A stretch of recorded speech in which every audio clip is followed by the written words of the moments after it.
JMC3 here. Let's make this quick. I know I said I was going to come back sooner than this, but things happen. Family emergencies, you get involved, and then all of a sudden, you know, before you know it, your heart's not into the same old things you used to be into. I still love collecting, but I just don't have the motivation to actually talk about it like I used to. But I'm doing my best to make a snapback, so let's get it back into this. You don't care about me. Let's talk about some steel. Right here, this is the Kershaw Piston, 1860. Made in the US of A. Now let me tell you something about this. This was not the knife I was going to do the review on. This was.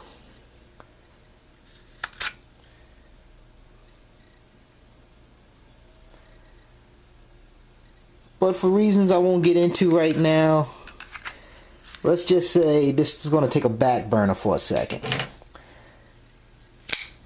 Let's talk about this little amazing piece of steel here. Or this amazing piece of G10 and steel. The Kershaw Piston is, I think, came out in 2012. It is a 3.5-inch blade, extremely thin profile,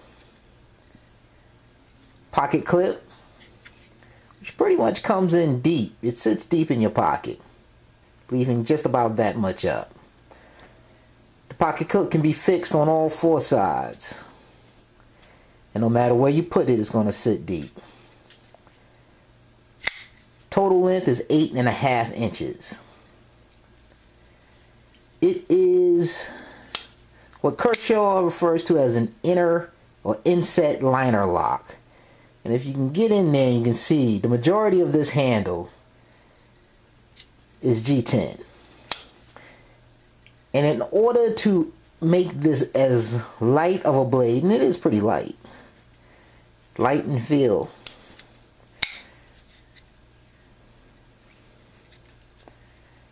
you can see I'm getting rusty here. What they did was they took a piece of G10, or they took 2 layers of G10, and they embedded steel liners right up to here,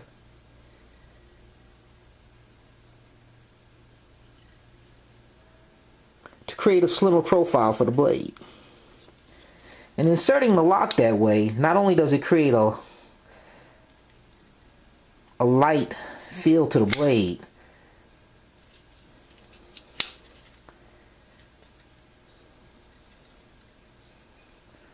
but in doing that, they free up materials which in essence should have made the price maybe a little lower than what it is, but we'll get into that in a second. It is a flipper design, but because the flipper is so small, whenever I use it, my fingers dig into the crevices here. So I actually prefer to use the thumb stud, which is ambidextrous. And instead of pushing out like you use, on most blades, you push up.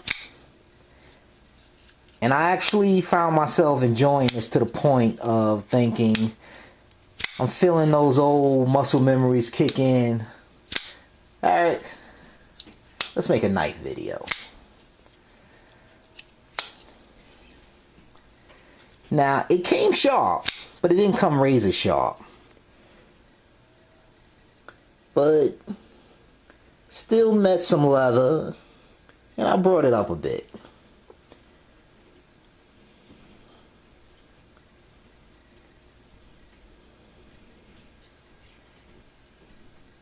And what they did back here is for cosmetic reasons, they didn't want to put a hole straight through the middle. So they created an insert where you can pass some 550 cord through and make a lanyard. It's if you need that sort of thing. But for a blade this light, I'm not sure if that's needed. It comes out lightning fast.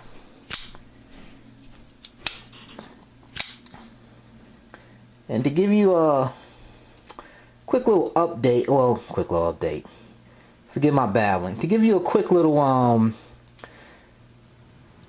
hands-on information about this, I find the G10 on this to be somewhat thin, and I know that was done on purpose, but since maybe because I'm not used to it feeling that thin, it almost feels not as, oh, I'm not as confident with it as I am with, let's say, a Kershaw trimmer or a Cold Steel Recon 1, where you can feel the strength in the blade when you're holding it, or the strength in the handle when you're holding it. They put some nice designs in it, which does add to retention for the blade, and you can do your movements with it, and it's very, very light in hand. And the traction on it, I'm going to say, is A+.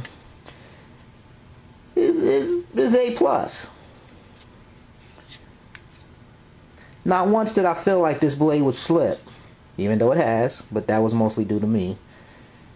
But what does happen is there are some very sharp edges, and when you're just playing with it in your hand, it does have somewhat wear and tear on your fingers after a while.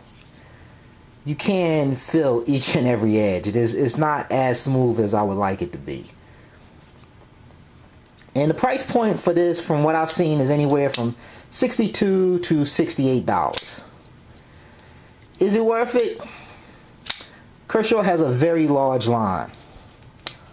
And maybe the fact that this was made in the USA added to the price point, and for me it was worth it. It is a welcome member from the Kershaw line to the JMC3 family. And I'm going to say, go outside, or go find yourself a knife shop, or go online, or look at a couple of more reviews. I think there's a couple more out there, and pick yourself up one. Or at least get the fonder one, because it is a very, very nice light blade to fondle. So this is JMC3. I'm not going to call this a comeback. Let's just call this test 1. Wishing you a good day.